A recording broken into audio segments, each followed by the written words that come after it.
Jai Ho Patriji. Welcome back to our channel Padmaja Patriji Meditation Channel.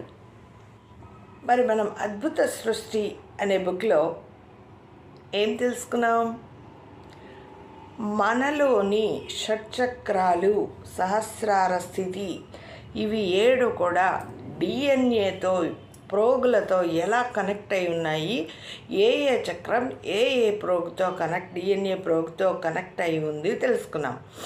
మరి సహస్రార స్థితి తర్వాత ఆధ్యాత్మిక చక్రాలు లేదా ఆరా చక్రాలు ఇంకా 5 ఉన్నాయి.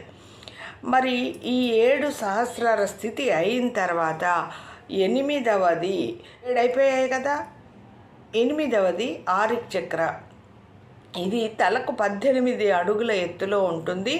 మరి 8వ ప్రోగు అయిన డిఎన్ఏతో అనుసంధానమై ఉంటుంది. ఈ చక్ర స్థితి ద్వారా ఆత్మ యొక్క మిషన్ కంప్లీట్ చేస్తామన్నమాట. మన ఆత్మ యొక్క ఎదుగుదల కంప్లీట్ అవుతుంది.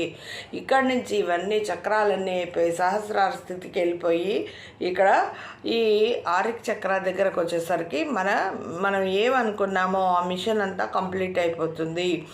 అంటే ఈ చక్రాశక్తి ద్వారా ఆత్మ యొక్క స్థితి తెలుస్తుంది మనకి. ఇది శరీరంలోని 7 చక్రాలతో అనుసంధానమై ఉంటుంది.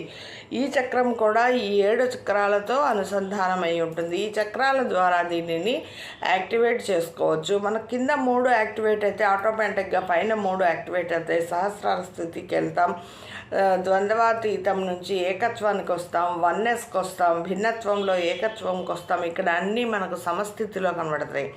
మరి ఇది 8వది. మరి భూమి చక్ర అనేది 9వది. కాళ్లకు అడుగున కింద భాగాన ఉంటుందన్నమాట, మన పాదాలకు. ఇదైతే తలకు పై భాగాన ఉంటుంది 18 అడుగుల ఎత్తులో.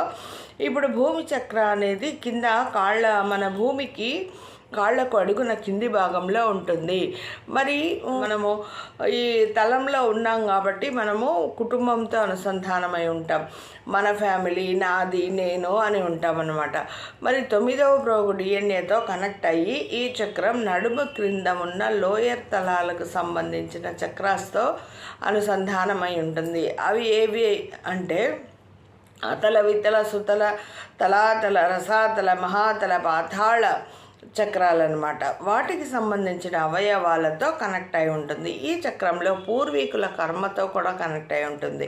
మనం తెచ్చుకునే కర్మలు, మనం చేసే కర్మలే కాకుండా పూర్వీకులు చేసిన కర్మలు కూడా దీనికి యాడ్ అయి ఉంటాయి, కనెక్ట్ చేయబడి ఉంటుంది. దీనిని యాక్టివేట్ చేయడం వల్ల మిగిలిన చక్రాలు కూడా యాక్టివేట్ అవుతాయి. దీన్ని ఎప్పుడైతే